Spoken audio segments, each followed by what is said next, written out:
Hello दोस्तों। Dry cough के लिए, सूखी खांसी के लिए सबसे बेस्ट मेडिसिन अगर कोई है तो वो है ग्रिलिंगटस। और भी बहुत सारी कंपनियां आती हैं, लेकिन ये कंपनी का रिजल्ट बहुत अच्छा है प्रोडक्ट का। और आता है जैसे कि आपका अस्कोरिल डी है, ठीक है, ये भी ब्रांडेड मेडिसिन है।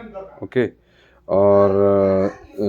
और देखा जाए तो अस्ताकाइन डीएक्स है, अस्ताकाइन डीएक्स है, ये भी अच्छा मेडिसिन है और ये भी ब्रांड मेडिसिन है। और एक मेडिसिन आता है वो जो कि जेनरिक है, ये जेनरिक मेडिसिन है, ये जेनरिक है ये।